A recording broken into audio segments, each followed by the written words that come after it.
Film ഗാരേജിലേക്ക് ഇവർക്കും സ്വാഗതം. റെട്രോയ്ക്ക് ശേഷമുള്ള തമിഴിൽ നിന്നുള്ള അടുത്ത സൂപ്പർ താരത്തിന്റെ സിനിമ നാളെ തിയേറ്ററുകളിലേക്ക് എത്തുകയാണ്.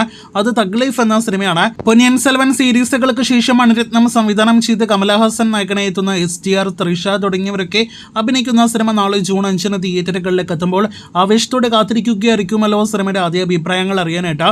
സിനിമയുടെ ആദ്യ പ്രദർശനം കേരളത്തിൽ ഉൾപ്പെടെ ഇന്ത്യയിലെ പല സംസ്ഥാനങ്ങളിലും അതിരാവിലെ ഇല്ല എന്നൊരു റിപ്പോർട്ടാണ് അറിയാനായിട്ട് കഴിഞ്ഞിരിക്കുന്നത്. കേരളത്തിലാണെങ്കിലും തമിഴ്നാട്ടിലാണെങ്കിലും രാവിലെ 9 മണിക്ക് മാത്രമേ സിനിമയുടെ ആദ്യ പ്രദർശനം ആരംഭിക്കുകയുള്ളൂ. അതേസമയം ഇന്ത്യക്ക് പുറത്ത് വിദേശ രാജ്യങ്ങളിലെ സിനിമയുടെ ആദ്യ പ്രദർശനം ഇന്ത്യൻ സമയം 4 മണിക്ക് പുലർച്ചെ ആരംഭിക്കുമെന്നും അറിയാനായിട്ട് കഴിഞ്ഞിരിക്കുന്നു. അപ്പോൾ സിനിമയുടെ ആദ്യ പ്രതികരണങ്ങൾ വിദേശത്ത് നിന്നായിരിക്കും പുറത്തുവരിക എന്നർത്ഥം. തഗ് ലൈഫിന്റെ ആദ്യ വിദേശ രാജ്യത്തെ പ്രതികരണങ്ങൾ രാവിലെ 7 മണിക്ക് ശേഷം വന്നു തുടങ്ങും. കേരള, തമിഴ്നാട് പ്രതികരണങ്ങളെല്ലാം തന്നെ ഉച്ചയോടെ വന്നു തുടങ്ങുന്നതാണ്. എന്തായാലും കാത്തിരിക്കും സിനിമയുടെ അഭിപ്രായങ്ങൾ കേട്ട്. ഇതിനിടയിൽ സിനിമയുടെ പ്രീസെൽ കണക്കുകൾ അപ്ഡേറ്റ് ആക്കപ്പെട്ടിരിക്കുന്നു.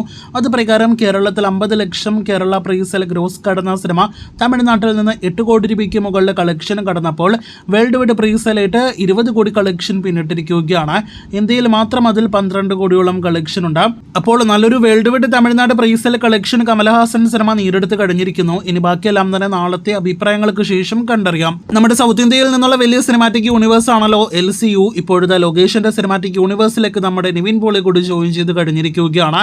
ഇന്ന് ബെൻസ് എന്ന രാഘവ ലോറൻസ് നായകനെ എത്തുന്ന സിനിമയുടെ ഒഫീഷ്യൽ നിവിൻ പോളിയുടെ പ്രഖ്യാപനം വന്നിരിക്കുന്നു. 2 മിനിറ്റിലധികം ഡ്യൂറേഷൻ ഉള്ള ഒരു വീഡിയോ കണ്ടന്റാണ് ബെൻസിന്റെ അണിയറ പ്രവർത്തകർ പുറത്തുവിട്ടിരിക്കുന്നത്. നിവിന്റെ ലുക്കെല്ലാം തന്നെ പുറത്തുവിട്ടിരിക്കുന്നു. ലുക്കും നിവിന്റെ ഗെറ്റപ്പും വീഡിയോ കണ്ടന്റ് എല്ലാം തന്നെ കാണുമ്പോൾ ഒരു റോളക്സ് വൈബ് തന്നെയാണ് നിവിന്റെ ആ ഒരു വീഡിയോ കണ്ടന്റ് നൽകി കഴിഞ്ഞിരിക്കുന്നത്.